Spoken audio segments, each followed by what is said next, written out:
just students won't be afraid to come to school, basically. Because you do have some students that's so terrified to come to school they'll be homeschooled. So teachers carrying firearms would be a good thing in my eyes.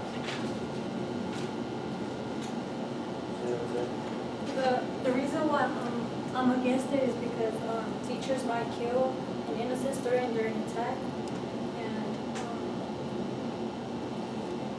firearms could be stolen or misused or go off by an accident. It's written documents where it says that sometimes when there's accidents that teachers have their gun in their backpacks or something and it goes off, and they students grab the guns and they just start shooting. So that's why I'm against it.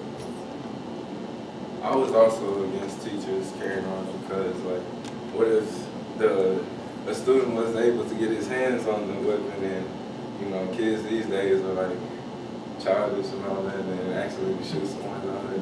And then you never know. What if you have a bad teacher? Because I had a bad teacher before in my life. What if the teacher used the weapon against his students or her students, and you know, it's really not that. So you can't really tell what would happen. So I was against teachers having firearms.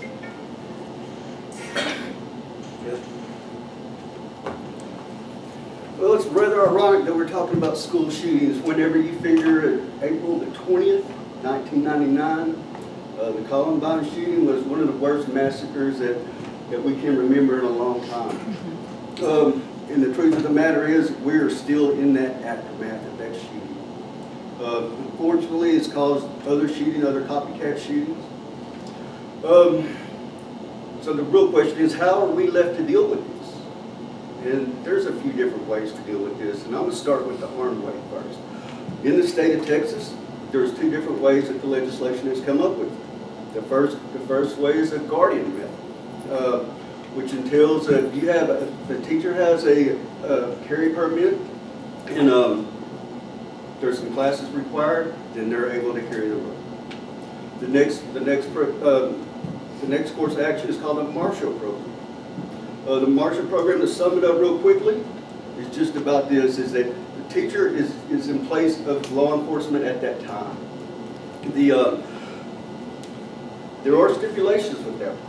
The stipulations are there's only supposed to be one weapon per 400 students. The next thing is the weapons are locked up, so just as Giselle said earlier about accidental shootings could be minimized with that. The next options are not Army teachers. We hear a lot about this, and there's a lot of plans in action to get out and hide, evacuate and barricade. And these are all great methods. There's one in Minnesota, which is called the Alex strategy, which is showing great strides in helping in this. And it stands for alert, lock down, inform, counter, and evacuate. These are all great methods. Doing a little bit of research, I did find out that happens to be the school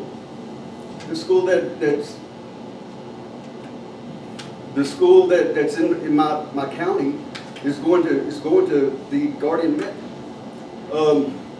And how it came about, there wasn't any opinion polls asked by the citizens. There was it was put in the newspaper and asked for comments. This is not decided by the city. This is decided by the school board. So they did have a meeting, and after the meeting and the comments it was a closed door vote.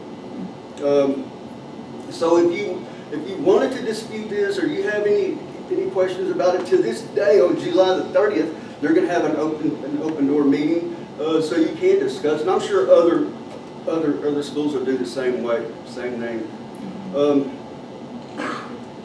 Like I said, we're in the aftermath of what happened, and unfortunately, Eric Harrison's killing Klebold will go down in history, and for such an unfortunate thing, and it's just ridiculous. And we as a community,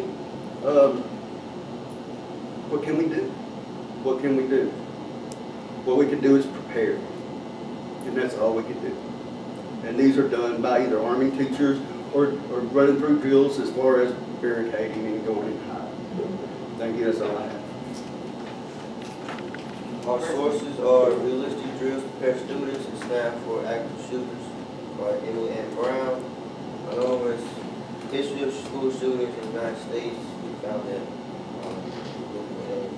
opposing viewpoints in context arming teachers and parents to prevent school shootings. And when I was writing my paper today on the third one, I was also researching more about it. And in 2012, a teacher killed 2 students just because she wasn't getting paid enough. I don't know why she did it, but apparently she wanted more money and she decided to take it out of the students, which is uncalled for. So that's what we think. What's your opinion? What are